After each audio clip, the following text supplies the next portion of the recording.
Hormuz প্রণালী দিয়ে জাহাজ চলাচলের জন্য একটি সাময়িক নৌ করিডোর খোলার ঘোষণা দিয়েছে ওমান। বিশ্বের অন্যতম গুরুত্বপূর্ণ এই নৌপথের প্রতি নিজেদের দায়িত্ব এবং নৌ চলাচলের স্বাধীনতার প্রতি অঙ্গীকারের কথা উল্লেখ করে 23 জুন দেশটি এমন পদক্ষেপ নিয়েছে। ওমান নিউজ এজেন্সির এক প্রতিবেদন অনুযায়ী আন্তর্জাতিক সামুদ্রিক সংস্থা এবং নৌ চলাচল ও আঞ্চলিক স্থিতিশীলতা সংক্রান্ত সাম্প্রতিক মার্কিন ইরান প্রচেষ্টার ফলাফলের সঙ্গে সামঞ্জস্য রেখে এই ব্যবস্থাটি চালু করা হয়েছে। প্রতিবেদনে বলা হয়েছে, হরমুজ প্রণালীর প্রতি ওমান সালতানাতের দায়িত্ব ও বৈশ্বিক অর্থনীতিতে এর গুরুত্বের উপর ভিত্তি করে এবং আন্তর্জাতিক আইন ও সামুদ্রিক আইনের প্রতি দৃঢ় অঙ্গীকার রক্ষা করতে কোনো ট্রানজিট ফি আরোপ না করে ওই প্রণালীতে নৌ চলাচলের স্বাধীনতা নিশ্চিত করতে আন্তর্জাতিক সামুদ্রিক সংস্থার সঙ্গে সমন্বয় করে সকল জাহাজের জন্য একটি সাময়িক নৌ করিডোর ব্যবস্থার সুযোগ দিতে কাজ করছে ওমান।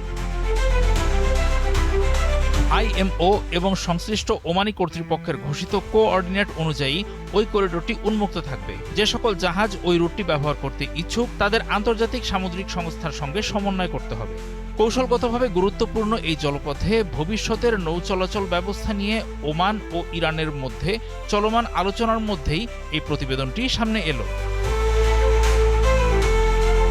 এর আগে 23 জুন মাস্কাট ও তেহরান একটি যৌথ ওয়ার্কিং গ্রুপ গঠনের ঘোষণা দেয়। এই গ্রুপের কাজ হবে হরমুজ প্রণালীতে ভবিষ্যতের নৌযান চলাচল ব্যবস্থাপনা, সেখানে প্রদান করা হবে এমন সামুদ্রিক পরিষেবা এবং এর সঙ্গে জড়িত খরচ নিয়ে আলোচনা করা। এই প্রক্রিয়াটি পারস্য উপসাগরের অন্যান্য উপকূলীয় রাষ্ট্রগুলোর সঙ্গে সমন্বয় করা হবে। আন্তর্জাতিক আইন ও জলপথের সীমান্তবর্তী রাষ্ট্রগুলোর সার্বভৌম অধিকার মেনে প্রক্রিয়াটি সম্পন্ন করা হবে। ইসলামাবাদ সমঝোতার 5 নম্বর ধারা অনুযায়ী পারস্য উপসাগরের অন্যান্য উপকূলীয় রাষ্ট্রগুলোর সঙ্গে সমন্বয় করে এবং আন্তর্জাতিক আইন ও এই কৌশলগত জলপথের সীমান্তবর্তী রাষ্ট্রগুলোর সার্বভৌম অধিকার অক্ষুণ্ণ রেখে হরমুজ প্রণালীর ভবিষ্যৎ প্রশাসন ও সেখানে প্রদানযোগ্য সামুদ্রিক পরিষেবা নিয়ে ওমানের সঙ্গে আলোচনা করবে ইরান।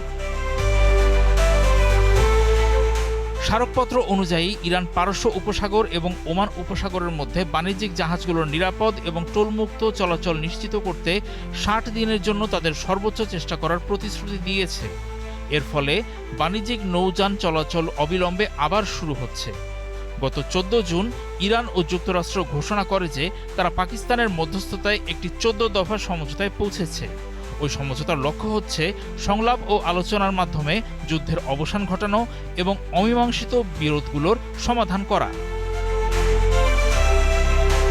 ইসলামাবাদ সমঝোতা নামে পরিচিত স্মারকপত্রটিতে ইরানের প্রেসিডেন্ট মাসুদ পেজেশকিয়ান এবং মার্কিন প্রেসিডেন্ট ডোনাল্ড ট্রাম্প ইলেকট্রনিকভাবে স্বাক্ষর করেন।